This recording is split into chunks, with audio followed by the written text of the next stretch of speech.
su fekkee ne li Ousmane Sonko wax am na loolu déjà dafay nekk presque un coup fatal aux conclusions des assises de la justice yi nga xam ne ñoo amoon fan yi à Diamniadio parce que assises yi c'était pour li ñu wax ci tubaab réformer et moderniser la justice mais li ko gënoon a tënk mooy c'est pour donner à la justice espace de liberté de décision et donc faire ce qui est essentiel en démocratie, la séparation des pouvoirs.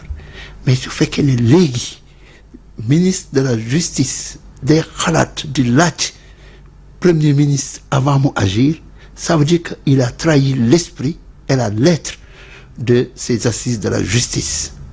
Donc c'est très très grave parce que su fekkee noonu lay doxee sur d'autres domaines aussi nous sommes, nous, citoyens sénégalais, menacés parce que nous risquons d'être jugés, traités sur des bases li Ousmane Sonko qui ne sont pas rationnelles. doon ŋaññ bi mu nekkee opposition ne Macky Sall mooy jox ndigal justice muy dogal.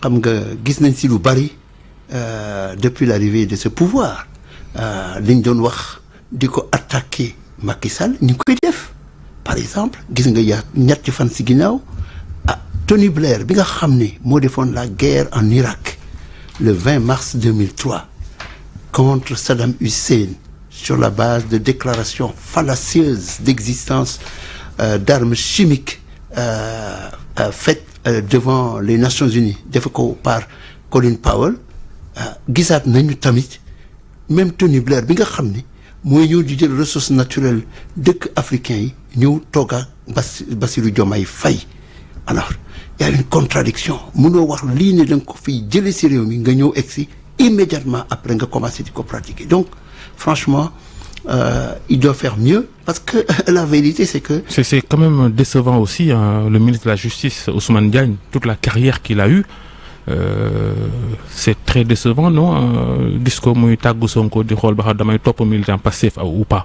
waaw xam nga li xew quelque part tamit damay xaw a blâmer les médias sénégalais et l'opinion publique sénégalaise dañoo gaaw jël nit rek teg ko ci kaw foo xam ne du ñu vérifier est-ce que kii ñu tresseur de laurier ça c'est vrai des bons profils bâtis sur du faux. Exactement am na ci ñoo xam ne par exemple on a nommé quelqu'un à la tête de la Sénélec ñu ne soo creuser ñu ne mais c'était le bras droit de Mademba Bitèye yi ñu def yëpp tooxi doona ñoo ko bokkandoo à la SONES ka fa nekk ñu nommé ko muy Abdoul Niang man je me souviens dama organisé woon benn voyage en Espagne pour rencontrer le groupe Acciona ñoom ñëpp moom ak ña fa nekkoon entre sec ak ñoom ñëpp directeur SONES à l'époque tout était payé business class hôtel et tout mais ils ont court-circuité cette opportunité-là bi ñu ñibbisee ñooñu leen jël indi leen tegaat donc véritablement il y a des gens qui trouvent le moyen de se faufiler dans les méandres n'est-ce pas de cette muraille qu'on nous avait promise pour nga xam ne dëkk bi ñu teg ko ci yoon donc véritablement il faut que la presse aussi prenne un peu de recul et évite de jeter des fleurs à des gens vous prenez des Lansana Gagny Sakho des gens qui sont autour de Ousmane Sonko qui ont des choses à se reprocher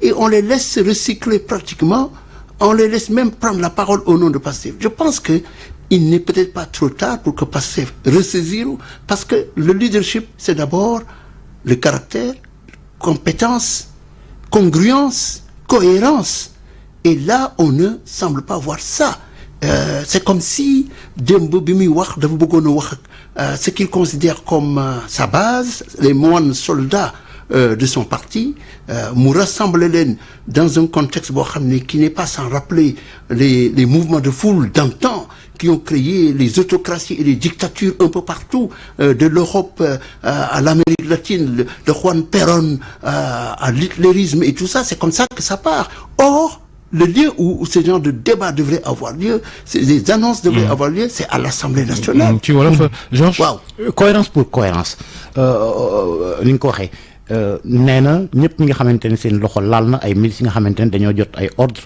ba mu dem ba ñi nga xamante ne ñoo di manifestants yu récents troubles politiques yi mu am ci ñàkk seeni bakkan et pour autant manifestation yooyu yeeg lépp la ci xewoon moom la ñu amnistié nee na biñ génnee kaso nangu na ko ndax loolu mënoon tax ñoom ñu présenté wu. waaw xam nga on peut comprendre que ñoom am na lu ñu waxtaan ak Macky Sall pour ñu may leen ñu bokk ci élection yi am na peut-être raison yoo xam ne ñoom ñoo ko xam man xaw ma ko mais toujours est-il que am na yoo xam ne dafa fës commencé génn te dafa mel ne dafa am lu tënk seen loxo mënuñu bouger. par exemple man mën na la jox benn exemple concret. toog naa fi keroog ci benn café di waxtaan ak benn naaru Beyrouth sénégalo mori libanais ci biir waxtaan mu rëccal ko ma Macky Sall joxoon na ma 120 kilomètres carrés sur la surface minière de la Falémé 120 kilomètres carrés xam nga mooy lan de Ngor ba Diamniadio multiplié par 4 kilomètres loolu lañ ko jox may ko ko bind naa ko waa ji nangu na ko confirmé na ko Mohamed Kawar mooy ki moom Orca lan la ñu xaar pour régler ko lan la ñu xaar pour régler ay building administratif avec l'argent qui a été englouti là-bas ba léegi ñi ko def xam nañ leen bougé wuñu lan la ñuy xaar ci Covid bi ñu naan bon dans les quelques jours bon ok loolu lañ laaj dañ leen seetaan mais en réalité am na moment yoo xam ne dëkk bi fii mu toll action bi ñu soxla c'est des actions immédiates. Mais est-ce que Sonko moo war a décider à la place de la justice l'administration bi exécutif bi géré mën na def ay rapports mag def lépp mais le reste c'est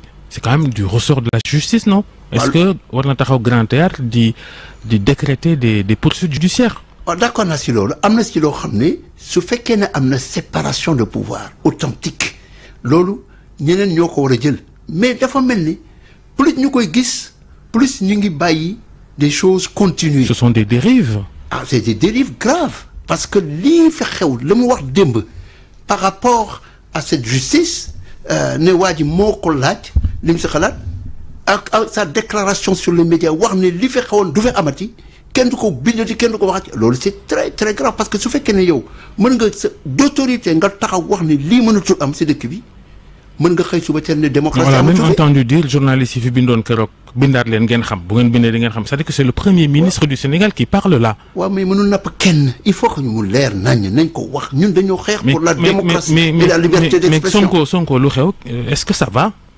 ah écoute xam nga man je suis pas un psychologue ni un spécialiste des questions mentales je suis non plus quelqu'un qui lit dans une tasse de café pour essayer de comprendre est-ce que il est dérangé ou pas non c'est pas à moi de le dire par contre dama ne su fekkee nit mën na jug taxaw li fi xewoon du fi amati yow yaa koy décider kon su la neexee nga xëy suba teel na léegi liberté d'expression du fi amati élection du fi amati alors que adduna bi yëpp ñu gis c'est chahuté. On a vu en France hier, on a annulé, on a battu, n'est-ce pas, le parti du président, on a été obligé de dissoudre l'Assemblée, on voit le raz-de-marée de la droite et des forces populistes en Europe, on a vu ce qui se passe dans la bande de Gaza avec les Palestiniens qui sont exécutés, tués sous le regard d'une communauté internationale qui reste inactive, bras croisés.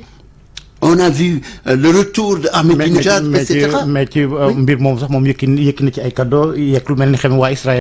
waaw wax na ne génocide la xam nga génocide en droit international soo ko waxee dafa am lu mu tekki en tout cas aux États-Unis quand il y a un conflit avant ñu wax ne génocide la dañu prêt pour aller faire la guerre parce que dès que ñu wax ne génocide la loi leur fait obligation ñu jug jëm xeex yi donc dans le cas du Sénégal.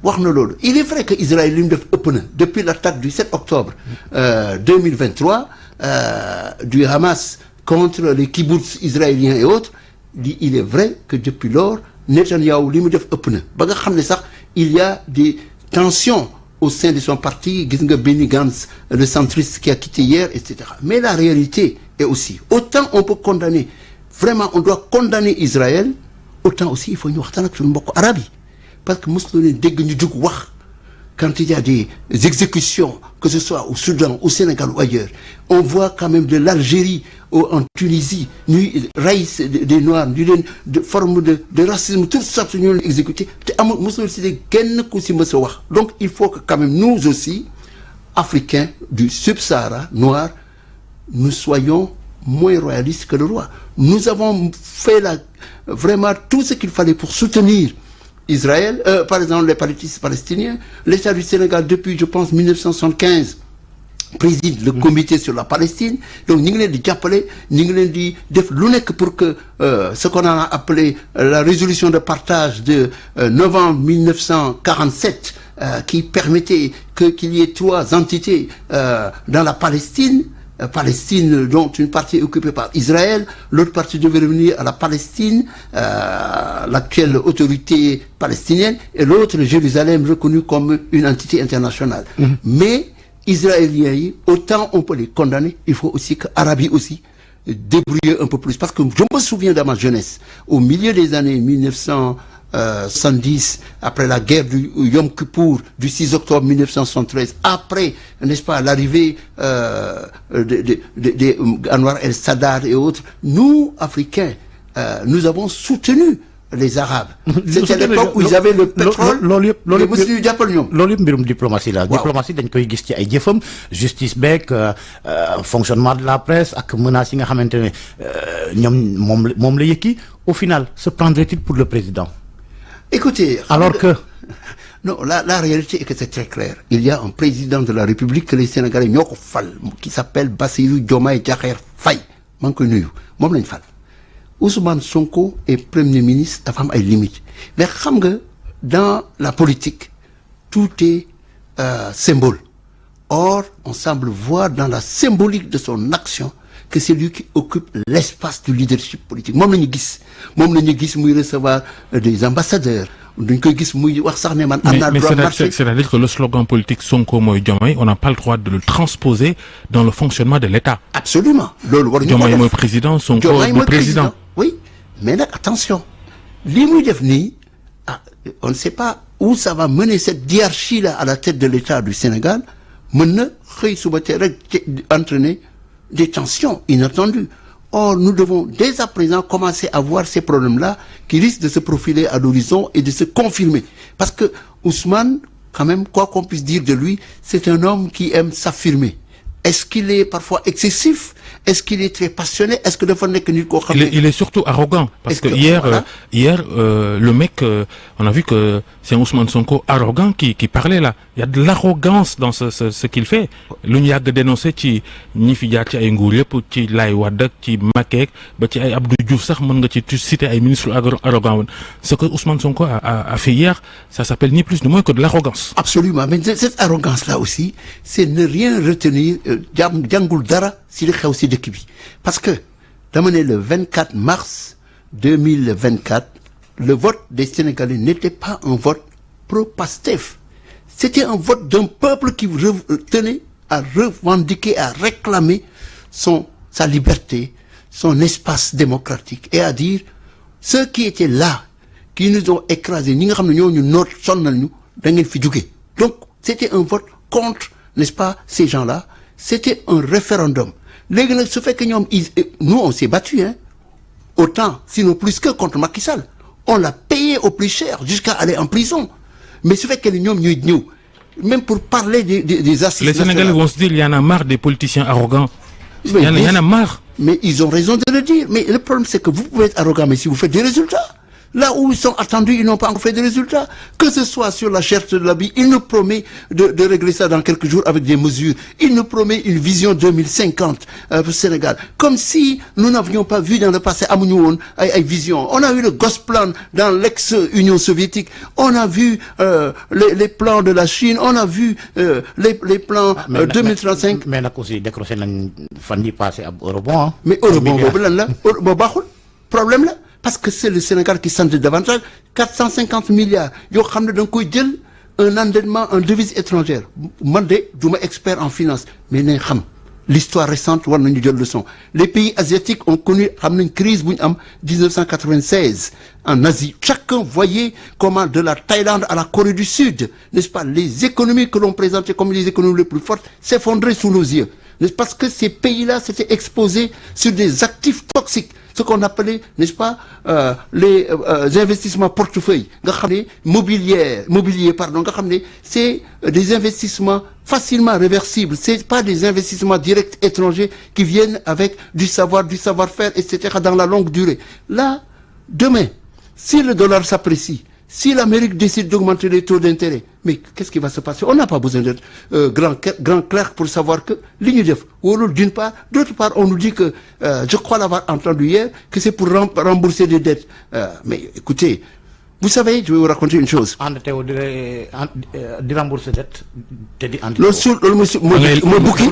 bukki. lépp ba pare di fay bor. waaw mais xam nga xaalis bi nga leb da nga koy fayee bor. am na ñoo xam ne tëb di bàkku naan la signature est bonne mais xanaa xamoon ne Ghana moo ko fi njëkk a def il y a 5 ou 6 non mais avant le Sénégal, le Bénin et la Côte d'Ivoire ont levé des eurobonds à des taux ak taux yu gën a ndaw. Sénégal ñu moom lebee 7,75%. Voilà, mais bi ñu def sax donc baaxul, mais ensuite ils attendent de prendre 1150 milliards de francs CFA du Fonds monétaire international. D'ailleurs sax gisuma ndax FMI ñëw nañ. Est-ce que FMI dañoo merci li nga xam ne moom lañ dem sur le marché dans ces conditions-là, et puis ñu jox ko à JP Morgan, la banque là d'affaires, avec un Tony Blair, comme je l'ai dit, qui était impliqué dans la guerre en Irak et tout.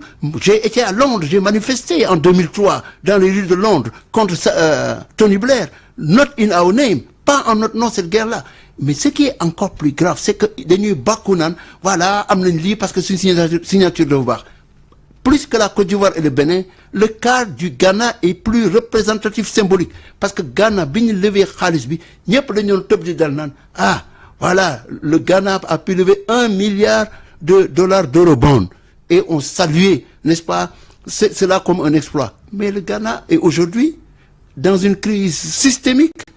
Son économie est pratiquement par terre. Même l'électricité, ils ont été obligés de remplacer le ministre des Affaires des Finances. Li nga wax dëgg la comme jeexal nañ journalistes yi Sonko di jéem a napp parce que góoma ni napp gi dina sotti lan la journalistes yi war a def fi ñu toll nii. ndax li Sonko bëgg mooy këru tasu xabaar yi daanu sax faf ñu mabal leen lan mooy en tant que journaliste boo xam ne yàgg nga ci lii nuy def nii lan la médias yi war a def face à Sonko ak cette volonté de tuer les médias.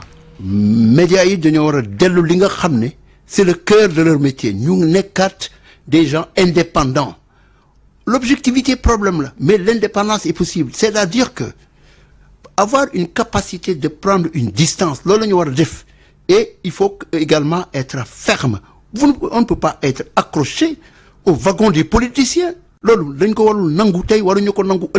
Et je pense que les journalistes ces dernières années ont passé leur temps à vouloir s'identifier à des hommes politiques avec quelques petits avantages, y compris des avantages fiscaux, n'est-ce pas? Il faut qu'ils apprennent aussi désormais à réadapter leur business model et à créer, n'est-ce pas, des